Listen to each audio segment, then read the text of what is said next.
ዛሬ ብዙዎቻችሁ ስለ ማትሪክ ፈተና የማታውቁትን ነገር እነግራችኋለሁ። በብዙ ሶሻል ሚዲያዎች በዩቲዩብ፣ በኢንስታግራም እና በቲክቶክ የሚነገሩ 80% ውሸት ናቸው። በዛሬው ቪዲዮአችን ይህንን የማትሪክ ፈተና ብዙ ተማሪዎች ለምን እንደሚወድቁ፣ በተቃራኒው ደግሞ በጣም ጥቂት ተማሪዎች እንዴት ከፍ ያለ ውጤት አምጥተው እንደሚያልፉ እናወራለን። በ2017 ዓ.ም በማትሪክ ፈተና ከፍተኛ ከመጡ ተማሪዎች ጋር ቆይታ ለማድረግ ሞክሬ ነበር።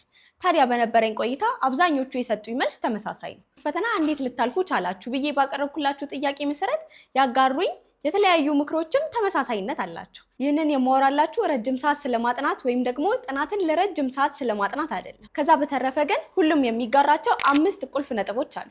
እነሱን በዛሬው ቪዲዮ በደንብ ሰፋ አድርጌ እነግራችኋለሁ። የመጀመሪያው ፈተናው በጣም ቀላል። ሁሉም የሚጀምረው አይምሯችን ውስጥ ነው። አይምሯችንን ፈተናው ከባድ ነው ብለን ካሳመንነው ምንም ያህል ብናጠና ለረጅም ሰዓት እንኳን ደፍተራችን ላይ አፍጥተን ብንቀመጥ ራሱ ምንም ለውጥ የለውም። ስለዚህ ሁሉም የሚጀምረው አይምሯችንን ከማሳመን ነው። ምክንያቱም ያ ከፍተኛ የሚያመጣው ወይም ደግሞ የምታመጣው ተማሪ ከኔ እኩል ተማሪ ነች፣ እኔም በትክክል ብዘጋጅ ማትሪክ ፈተና ማለፍ ብቻ አይደለም ጥሩ የሚባል ውጤትም ማምጣት ትችላለሁ ብለን አይምሯችንን ማሳመን አለብን። ታዲያ እነዚህ ሁሉ ተማሪዎችም የነገሩኝ ነገር ይሄ ነው። መጀመሪያ ይህን ፈተና እንደሚያልፉ አምነው ነበር፣ አውቀውም ነበር። ይህ ምናልባት ከዚህ በፊት በነበራችሁ የሃይስኩል ክላሳችሁ ጥሩ የሆነ የትምህርት ባክግራውንድ ላይኖራችሁ ይችላል። እኔ ከዚህ በፊት ጎበዝ ተማሪ አይደለሁም ብላችሁ ልታስቡ ትችላላችሁ። ግን አሁንም ቢሆን አልረፈደም። በትክክል ጊዜያችሁን ወስዳችሁ የምታጠኑ ከሆነ ይህን ፈተና እንደምታልፉት አእምሯችሁን ማሳመን አለባችሁ። ሁለተኛ፣ ቅድሚያ የምትሰጡትን ለዩ። አብዛኞቹ ተማሪዎች የነገሩኝ ቢኖር ፕራዮሪታይዝ የምናደርጋቸውን ነገሮች መለየት ነው። ብዙ ጊዜ ለምን ቅድሚያ እንሰጣለን?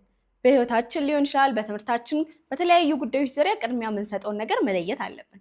አሁን እያወራን ያለነው ስለ ማትሪክ ፈተና እንደመሆኑ መጠን ብዙ ጊዜ ስለ ማትሪክ ስናስብ ትምህርት ቤት ስንገባ ብቻ አይደለም ማሰብ ያለብን፣ ወይም ደግሞ ድንገት ማትሪክ ተብሎ ሲነሳ ብቻ አይደለም ትዝ ሊለን የሚገባው።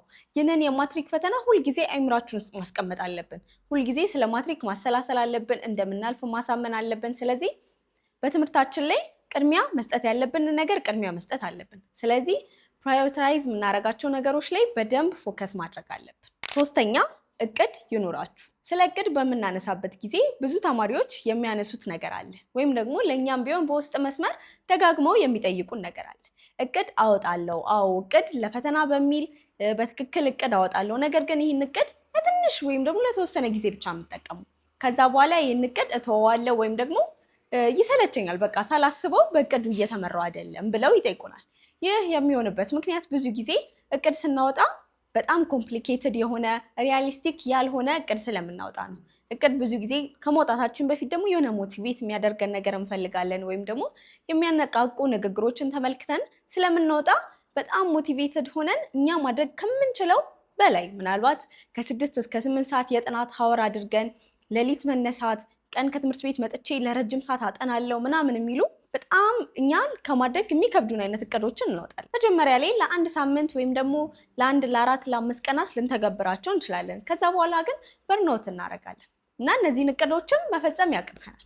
ስለዚህ ሁላችሁም እቅድ በምታወጡ ጊዜ ማድረግ ያለባችሁ ሩቲናችሁን እየተከተለ ሁልጊዜ ከትምህርት ቤት መጥቼ ምን አደርጋለሁ፣ ምን አይነት ነገሮችን እከተላለሁ የሚል ላይ ፎከስ ያደረገ መሆን አለበት።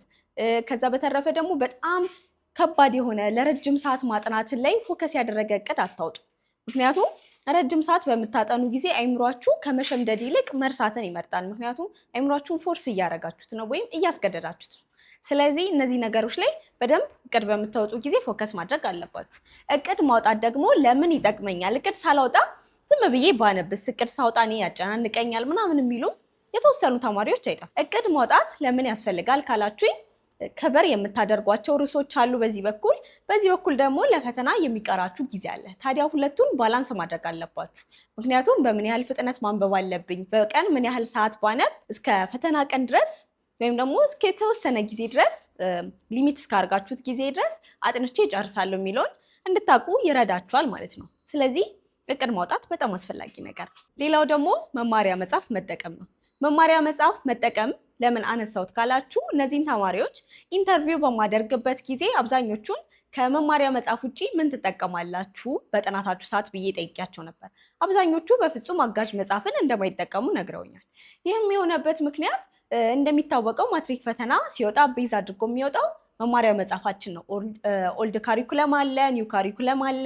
ስለዚህ እነሱን ቤዝ ባረገ መልኩ ይህ የማትሪክ ፈተና ይዘጋጃል። ታዲያ እናንተ ከዚህ ከመደበኛ መጽሐፉ ባሻገር ያሉትን የተለያዩ ብዙ አጋዥ መጽሐፎች አሉ። እነሱን በምትጠቀሙበት ጊዜ ከኖርማል ኖሌጅ በተጨማሪ በነዛ መጽሐፎች ኢንክሉድ የሚሆኑ የተለያዩ ተጨማሪ እውቀቶች አሉ። ታዲያ እነዚህም ተጨማሪ እውቀት ማወቃችሁ መጥፎ ሆኖ ሳይሆን ነገር ግን ለማትሪክ በምትዘጋጁ ጊዜ ጊዜን ያማከለ ጥናት ታደርጋላችሁ ወይም ደግሞ ጊዜያችሁን በትክክል የቆጠበ ጥናት ነው መሆን ያለበት። ታዲያ እነዚህ ተጨማሪ እውቀቶች ወይም ደግሞ በማትሪክ ላይ የማይመጡ እውቀቶች ጊዜያችሁን ከመሻማት ባለፈ ምንም የሚያደርጉላችሁ የለም። ስለዚህ ብዙ ጊዜ መደበኛ መጽሐፉን ብቻ በመጠቀም ወይም ደግሞ የተለያዩ የዩቲዩብ ቪዲዮዎችን እኛም የምንሰራቸው የተለያዩ ቪዲዮዎች አሉ እነሱን መሰረት ያደረገ መማሪያ መጽሐፍን ብቻ ይዞ ማጥናት በጣም አስፈላጊ። የመጨረሻና አምስተኛው ደግሞ አትጨናነቁ ነው። ብዙ ጊዜ ተማሪዎች በጣም ይጨናነቃሉ፣ ስትረስድ ይሆናሉ። ነገር ግን በመጨናነቅ ወይም ደግሞ 24/7 ደፍተራችሁ ላይ ተተክላችሁ በማጥናት አይደለም የማትሪክ ጥናት። ራሳችሁ ማዝናናት አለባችሁ። በልክ የሆነ መዝናናት፣ በልክ የሆነ መጫወት፣ ከጓደኞቻችሁ ጋር የተወሰነ የጨዋታ ጊዜ ማሳለፍ ትችላላችሁ። ነገር ግን በልክ ሲሆን ነው። ቅድም እንደነገርኳችሁ ቅድሚያ የምትሰጡትን ነገር መለየት አለባችሁ። ቅድሚያ የምትሰጡን ነገር ፈተናችሁ እስከሆነ ድረስ ለፈተናችሁ በደንብ ቅድሚያ እየሰጣችሁ ነገር ግን እየተዝናናችሁ ራሳችሁን ሳታጨናንቁ ማጥናት አለባችሁ። በተጨናነቃችሁ ቁጥር አይምሯችሁ ከሚሸመድደው ይልቅ የሚረሳው ይበልጣል። ደግሞ ለማትሪክ በምናደርገው ጥናት ከመሸምደድ ይልቅ አንደርስታንዲንግ ላይ ነው ፎከስ ማድረግ ያለብን። ለምን ካላችሁኝ ለምሳሌ አሁን ያለንበት ወር ታህሳስ ወር ነው። ፈተናው ምናልባት ሰኔ ወር ላይ ነው የሚሆነው። ስለዚህ ታህሳስ ወር ላይ ብዙ ጊዜ የሸመደዳችሁት እስከ ሰኔ በሚደርስ ጊዜ ልትረሱ ትችላላችሁ፣ አይምሯችሁ ውስጥ ላይቀመጥ ይችላል። ስለዚህ ነገር ግን ከመሸምደድ ባለፈ አንደርስታንድ ስታደርጉት እያነበባችሁ ባላችሁበት ጊዜ አንደርስታንድ እያደረጋችሁት እየተረዳችሁት የምታነቡ ከሆነ ለፈተናው ጊዜ በጣም የመርሳት ችግር አይገጥማችሁም፣ ወይም ደግሞ ለፈተናው ጊዜ አትጨናነቁም ማለት ነው።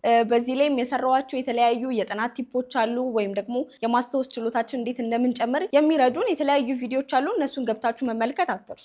እነዚህ 5 ቁልፍ ነጥቦችን በመከተል ለማትሪክ ታዲያ ከፍተኛ ከመጡት ወይም ደግሞ በ2018 ከፍተኛ ከሚያመጡት ተማሪዎች መካከል መሆን ትችላላችሁ። ከዚህ በተጨማሪ አንድ ነገር ልጨምርላችሁ። ኢንትራንስ ትሪክ በ2018 12ኛ ክፍል ለምትፈተኑ ተማሪዎች የኦንላይን ክላስ አዘጋጅቶላቸዋል። ይህ የኦንላይን ክላስ ሾርት ኖት ያካትታል፣ የቪዲዮ ማብራሪያዎች፣ በተጨማሪም ደግሞ ከ2014 እስከ 2017 ያሉ የማትሪክ ጥያቄዎችን በጎበዝ አስተማሪዎች ተብራርተው በቪዲዮ መልኩ ያካትታል። ከዛ በተጨማሪ ደግሞ የኦንላይን ባላችሁበት ሆናችሁ የምትወስዱት የኦንላይን ወርክሽት እና የኦንላይን ሞዴሎችም ተካተውበታል ማለት ነው። ይህንን የኦንላይን ክላስ ለማግኘት የኢንትራንስ ትሪክን የቴሌግራም ቻናል መቀላቀል ወይም ደግሞ በስልክ ቁጥራችን በ0920 30 80 61 መደወል አትርሱ። ይህ ቪዲዮ ከተመቻችሁ ላይክ አድርጉ፣ እንዲሁም ደግሞ ቻናላችንን ሰብስክራይብ አድርጉ።